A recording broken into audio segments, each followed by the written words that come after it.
Bonjour mesdames et messieurs, merci de nous rejoindre sur RTI 1. Voici les titres de votre édition. Hier, mercredi, un conseil des ministres s'est tenu au palais de la présidence de la République sous la présidence du chef de l'État, le président Alassane Ouattara. Entre autres points à l'ordre du jour, le projet de budget 2019 et la grâce collective accordée à des milliers de détenus. Nous en parlerons en tout début de journal.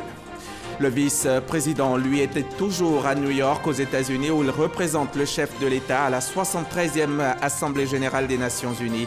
En marge de ce rendez-vous mondial, Daniel Cablon-Duncan a accordé un entretien au vice-premier ministre du Royaume de Belgique, Charles Michel. Vous le verrez également.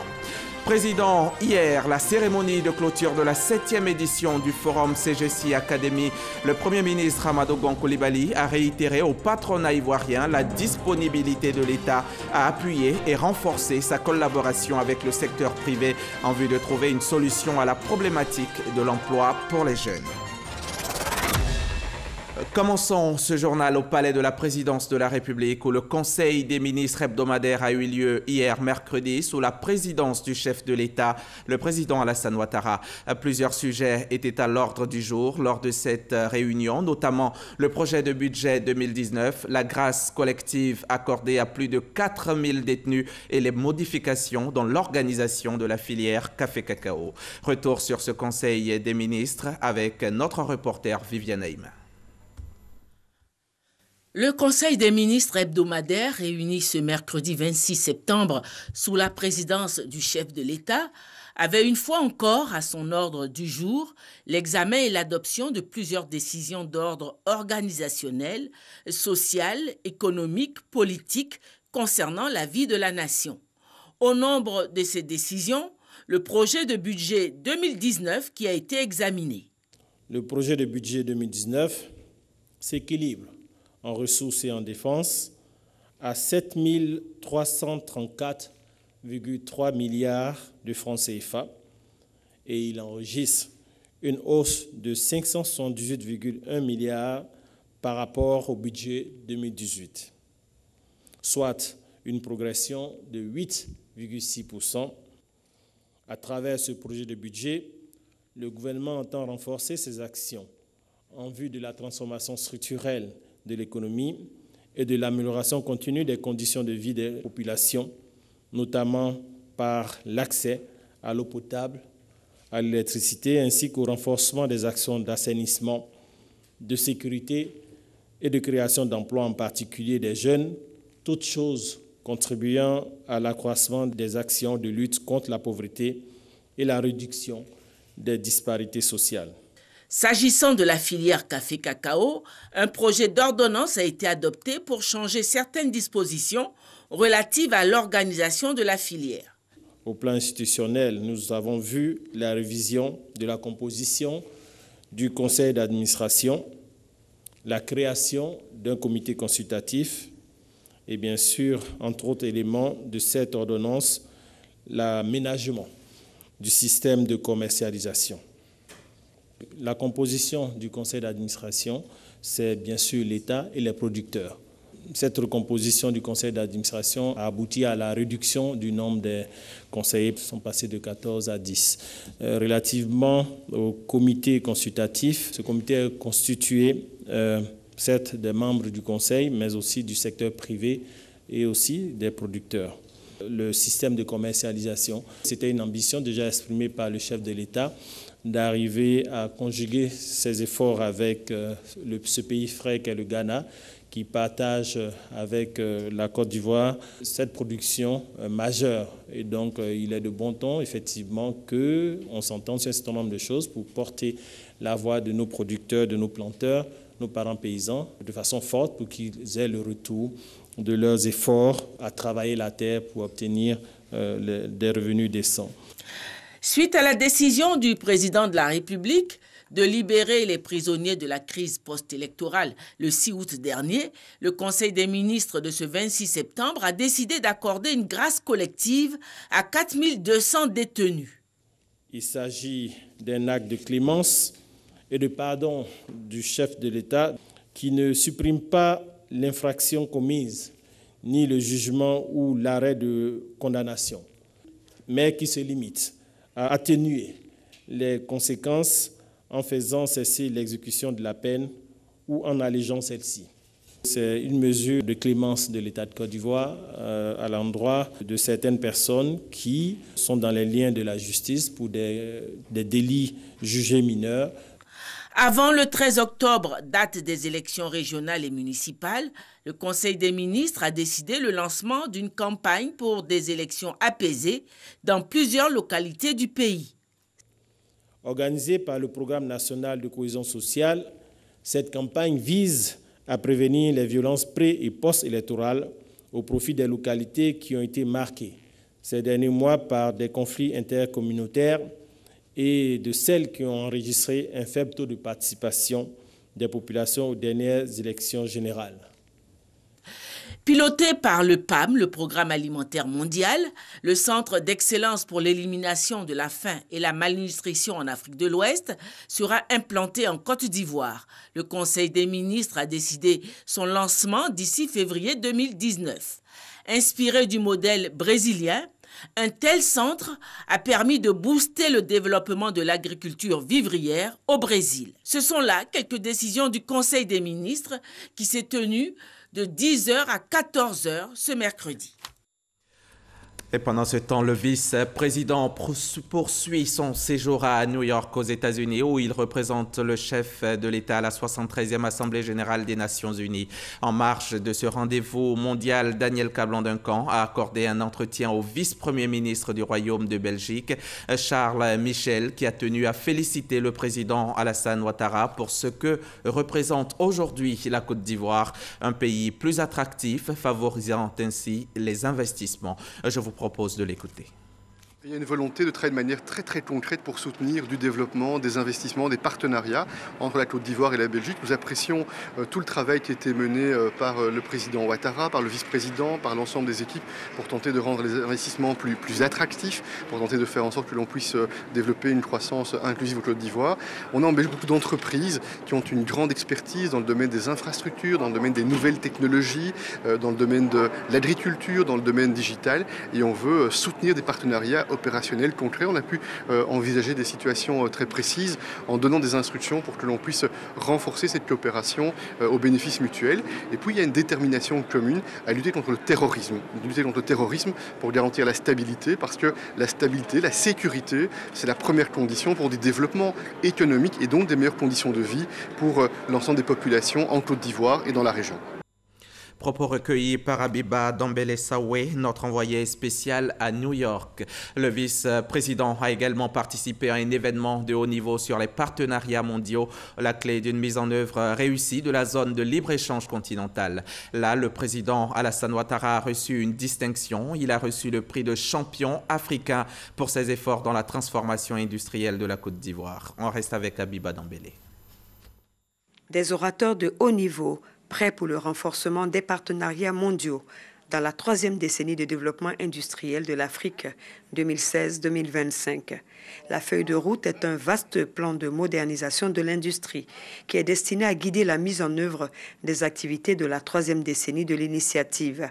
6 piliers liés les uns aux autres, ainsi que les programmes et projets qui les composent, définissent les interventions de développement stratégique nécessaires pour appuyer les efforts déployés par l'Afrique pour accélérer la réalisation de la transformation structurelle axée sur l'industrie durant la décennie 2016-2025. Tous ont été unanimes à trouver des clés pour la mise en œuvre réussie de la zone de libre-échange continentale africaine, ZLECA. Le vice-président Daniel Cablan-Duncan a partagé l'expérience de la Côte d'Ivoire avant d'encourager les partenariats mondiaux. La transformation industrielle est quelque chose donc d'essentiel pour l'ensemble de nos pays. Et justement, la liaison avec la zone de libre-échange au niveau de l'Afrique, c'est que nous avons un marché extraordinaire. Et ce marché extraordinaire, il faut que nous fassions en sorte que nous puissions le conquérir nous-mêmes. Les échanges intra-africains, vous le savez, sont autour de 12-15%. La Côte d'Ivoire fait déjà 27% de ces échanges avec les pays de la CEDEAO et maintenant 33% avec l'Afrique. Notre objectif, fixé par le président Ouattara, c'est de faire en sorte qu'en 2025, 50% de nos échanges se fassent avec l'Afrique. Des leaders ont été honorés, des personnalités qui se sont distinguées, des futurs champions, en somme, champions de la 3e décennie du développement industriel de l'Afrique. Parmi les lauréats, le président de la République de Côte d'Ivoire, Alassane Ouattara.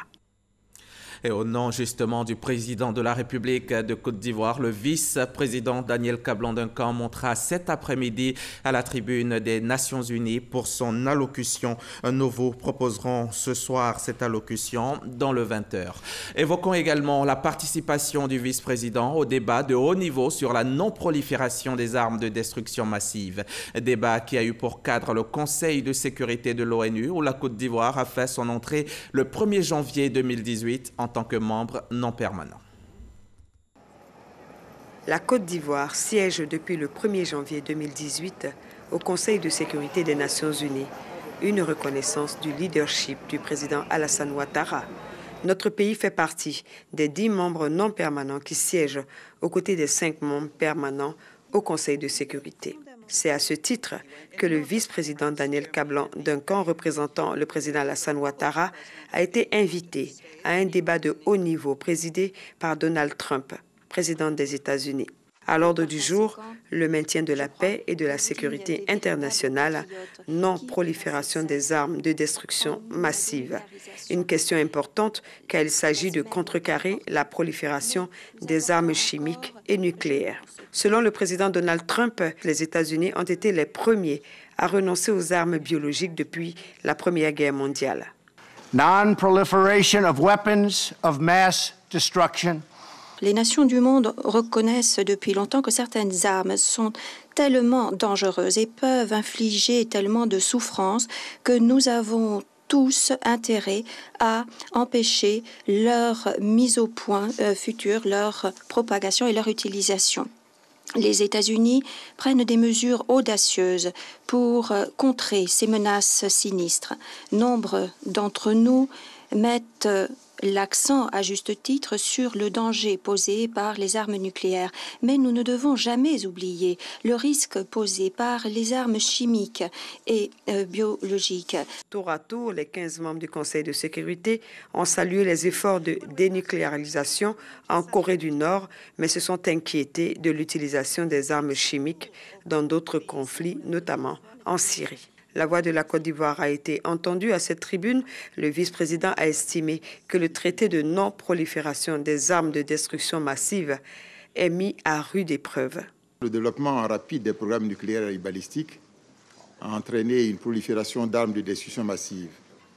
Ces armes alimentent la violence et les conflits, menacent la stabilité de régions tout entières et font ainsi de la question de la non-prolifération un objectif de survie pour l'humanité. En effet, malgré tous les efforts déployés par la communauté internationale pour réaliser un monde exempt d'armes nucléaires, notre univers reste malheureusement encore sous leur menace permanente, ainsi que celle des armes biologiques et chimiques. Il est dénombré à ce jour plus de 14 500 armes nucléaires dans le monde. Ces armes qui font courir le risque d'un conflit nucléaire aux conséquences humanitaires et environnementales irréversibles, constitue un défi réel pour notre organisation commune. Il est également à déplorer la propension des États à investir davantage dans la modernisation de leurs arsenaux nucléaires, mais très peu dans la limitation de ces armes et de leurs vecteurs. Le non-respect par certains États de leurs engagements constitue une atteinte grave à la sécurité et pourrait favoriser l'acquisition par les acteurs non étatiques des armes de destruction massive. Le problème nucléaire iranien, la situation au Moyen-Orient, notamment en Syrie, avec les allégations d'utilisation d'armes chimiques, l'usage de missiles balistiques au Yémen, ainsi que la question de la dénucléarisation dans la péninsule coréenne, constituent de vrais nœuds gordiens et de réelles sources de préoccupation pour la communauté internationale. Daniel Kablan-Duncan a lancé un appel à l'unité contre ces menaces. Dans ce contexte, la Côte d'Ivoire appelle à la mise en œuvre de résolutions pertinentes du Conseil de sécurité ainsi qu'à l'application des différents instruments juridiques internationaux en matière de désarmement et de non-prolifération. À cet effet, elle invite les États membres à s'acquitter avec l'appui de l'Organisation pour l'interdiction des armes chimiques de leurs obligations internationales découlant de la Convention sur l'interdiction de la mise en œuvre, la fabrication, du stockage et l'emploi des armes chimiques et de leur destruction. Dans ce contexte, la Côte d'Ivoire, qui est partie à tous les traités et conventions importantes dans les domaines de la non-prolifération, a intégré dans ses lois nationales toutes les obligations découlant de ces instruments juridiques internationaux. La présidence du Conseil de sécurité est tournante. Tous les mois, elle sera assurée par la Côte d'Ivoire au mois de décembre. En marge de l'Assemblée générale des Nations unies, le secrétaire général Antonio Guterres a organisé une réunion de haut niveau sur la situation au Mali et dans le Sahel hier mercredi 26 septembre. Objectif, faire le point sur la situation dans cette région meurtrie par des attaques terroristes. Pour l'ONU, l'UA et l'UE, il s'agit de mobiliser les partenaires de la force conjointe transfrontalière du G5 Sahel au-delà des déclarations de bonnes intentions. Voilà pour le chapitre Assemblée générale des Nations unies à New York. La 7e édition de la CGC Academy qui s'est ouverte mardi ici à Abidjan en présence du chef de l'État a refermé ses portes hier. Le rideau est tombé sur cette édition 2018 au Sofitel Hôtel Ivoire, une clôture en présence du Premier ministre Amadou Gon Coulibaly. La CGC Academy a eu pour mission cette année de mener la réflexion sur les actions à mettre en œuvre en vue de la transformation structurelle de l'économie. Le chef du gouvernement a réaffirmé à cette occasion le soutien du gouvernement au secteur privé. C'était au micro de Jean-Louis Bongo. Cap sur l'industrialisation, un défi pour tous. La 7e édition de la CGC Academy a eu pour mission essentielle de mener la réflexion sur les actions à mettre en œuvre en vue de la transformation structurelle de l'économie via l'industrialisation. L'industrialisation a été ainsi l'idée maîtresse des résolutions adoptées par le secteur privé ivoirien au terme de ce forum. Œuvrer à la mise en place d'un incubateur pour les jeunes entrepreneurs industriels. Œuvrer pour une fiscalité encourageant l'investissement et l'engagement des entrepreneurs dans le secteur industriel. Développer les types et formes d'industrie de transformation des matières premières ivoiriennes, notamment le cacao, l'anacarde, les produits vivriers, les produits halieutiques. Accroître la surveillance de la qualité de l'environnement des affaires pour le secteur industriel. Au total, une quinzaine de résolutions issues des recommandations clés des 30 sessions d'échange de la CGC Academy 2018. Elles seront détaillées et consignées dans un livre blanc qui sera soumis aux autorités ivoiriennes, représenté à cette cérémonie de clôture par le Premier ministre Amadou Gon Coulibaly. Il s'agit pour le gouvernement d'accentuer cette transformation en mettant l'accent sur l'industrialisation et en particulier la transformation de nos matières premières agricoles. Café, cacao, anacarde, palmier à huile, coton, fruits et légumes, etc. Le secteur privé ivoirien a toute sa place donc à prendre. Le Premier ministre a réaffirmé à cette occasion le soutien du gouvernement au secteur privé, notamment dans l'accès aux fonciers industriels, l'égalité d'accès aux marchés régionaux et la maîtrise de la pression fiscale. Les élections municipales et régionales couplées 2018 se tiendront le 13 octobre prochain. La campagne électorale, elle démarre dans la nuit de ce jeudi à vendredi à partir de 0h. C'est en cela que la commission électorale indépendante a procédé hier à son siège d'Abidjan de Plateau à la remise des affiches et spécimens des bulletins de vote aux candidats. Chaque tête de liste a reçu 300 affiches et 1000 spécimens de bulletins de vote. Les précisions de Sidonie Davila. 300 affiches et 1000 spécimens de bulletins de vote remis à chaque tête de liste pour les élections à venir. Ces documents utiles pour la campagne des élections régionales et municipales du 13 octobre prochain ont été confectionnés par la CEI. C'est une joie immense pour moi de savoir que la CEI a abattu un travail énorme pour satisfaire tous les candidats. Pour moi, c'est les signaux de ce que la campagne commence effectivement le 28. Nous venons de recevoir notre kit et c'est une joie immense de participer à ce scrutin aussi important qui quand même présente les enjeux futurs. Après la remise symbolique des kits à quelques candidats, le président de la commission électorale indépendante, Youssouf Bakayoko, a rassuré les candidats sur le dispositif sécuritaire. Notre institution a renforcé le système sécuritaire autour du présent scrutin. la CEI a arrêté d'importantes mesures pour organiser dans la transparence et l'équité le vote afin que les résultats proclamés par nos commissions locales ainsi que par la commission centrale soient conformes au verdict des urnes. Le président de la CEI appelle chacun des candidats à jouer sa partition dans le maintien d'un climat électoral apaisé. Des élections apaisées, c'est aussi le souhait des candidats. En tant que de la région sortant de la crise, moi j'en appelle à la paix, au rassemblement, à la stabilité. Que les Ivoiriens comprennent qu'après tout, après les élections, nous sommes tous citoyens du même pays et que nous avons intérêt à ce que ces élections se passent dans la paix, dans la tranquillité. Je lance un appel à tous les candidats de faire du fair play leur mot d'ordre pour que, effectivement, le meilleur gagne. Pour ces élections couplées, 88 listes de candidatures pour les conseillers régionaux et 684 pour les conseillers municipaux ont été retenues. Des locaux de la CEI à Cocody, je vous envoie découvrir le décor de désolation qui règne à Boisflé et Zuenoula. Ces villes qui ont subi des inondations dues à la crue du fleuve Bandama sorti de son lit.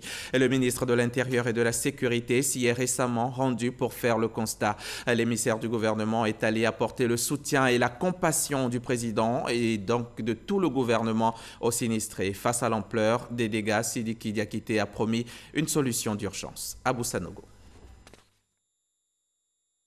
Exprimer la compassion du gouvernement aux victimes des inondations du fleuve Bandama sorti de son lit.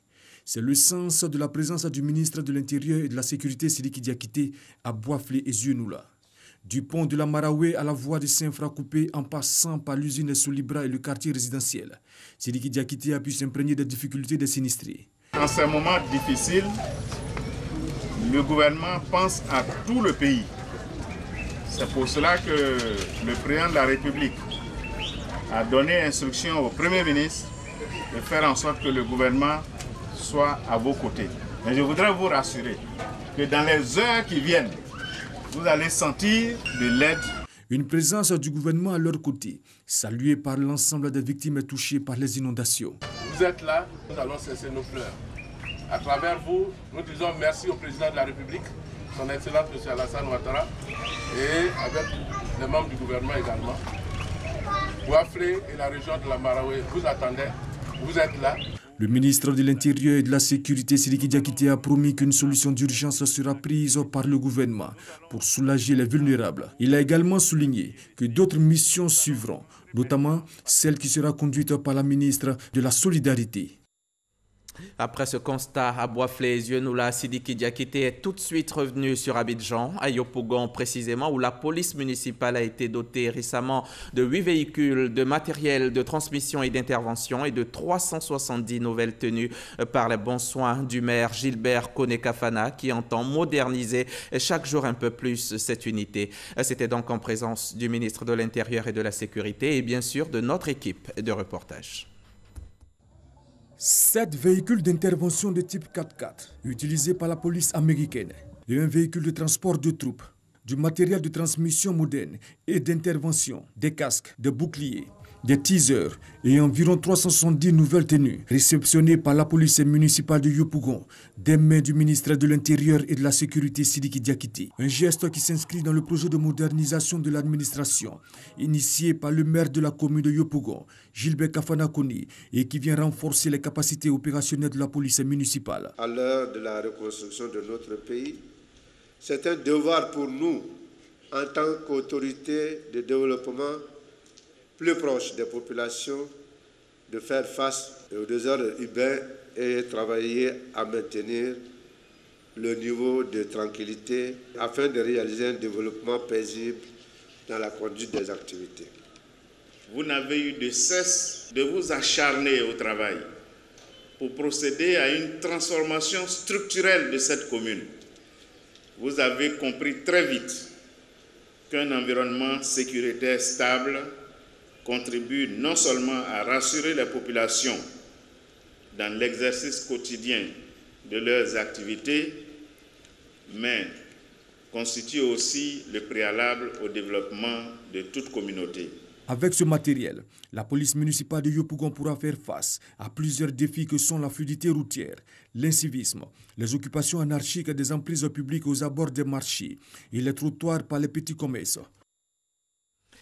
Au cours des dernières années, le tourisme n'a cessé de croître et de se diversifier, devenant ainsi l'un des secteurs économiques les plus importants et à plus forte croissance dans le monde. Entre 1950 et 2015, les arrivées mondiales de touristes sont passées de 25 millions à 1300 millions par an.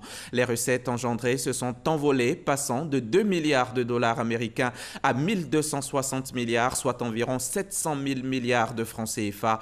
Nous sommes le 27 septembre et comme chaque année, à cette même date, l'on célèbre la Journée mondiale du tourisme. Thème choisi cette année, le tourisme et la transformation numérique. Chaque 27 septembre, l'Organisation mondiale du tourisme célèbre la Journée mondiale du tourisme. Pour la 39e édition cette année, l'idée de monde tournée vers ville intelligente et outils dématérialisés est mise en parallèle avec le secteur du tourisme. Le thème choisi, tourisme et transformation numérique. Car les mutations qui se produisent dans le monde, sur le plan technologique, avec les défis dans le monde, ouvrent de nouvelles perspectives pour un développement plus harmonieux, respectant l'utilisation rationnelle des données et des ressources en vue d'assurer une durabilité du secteur touristique. Le secteur touristique tendant à être un des mieux présents sur le web, commerce électronique et billetterie d'avion en guise d'illustration. Une célébration pleine de sens donc.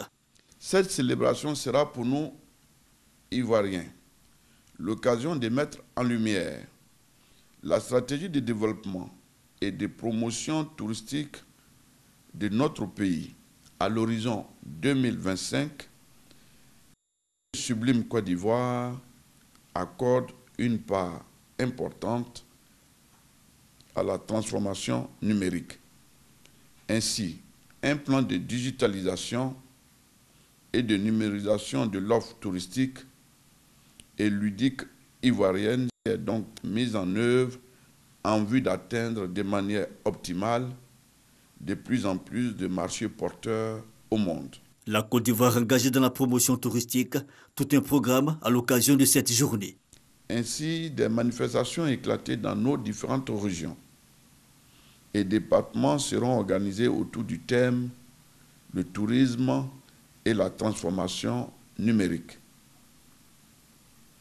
et permettront à tous les acteurs et les populations de s'approprier les méthodes innovantes pour que notre ambition de faire du tourisme le troisième pôle du développement économique soit enfin une réalité. Le tourisme, troisième pôle du développement économique, est en pleine mutation aujourd'hui. La tutelle exhorte les populations à s'approprier l'offre touristique en commençant par la promotion du tourisme intérieur. C'est un reportage de Franck Quadio. Vous allez le voir en images. Entre la Côte d'Ivoire et l'Arabie Saoudite, l'on resserre les liens. À l'occasion de la célébration de son 88e anniversaire, l'Arabie Saoudite affiche son objectif de devenir à l'horizon 2030 l'une des 10 premières économies mondiales. Un autre vœu cher au pays et c'est le renforcement de sa coopération avec la Côte d'Ivoire. Le compte-rendu de Wodjantele et Soro et Abou Sanogo dans nos prochains journaux.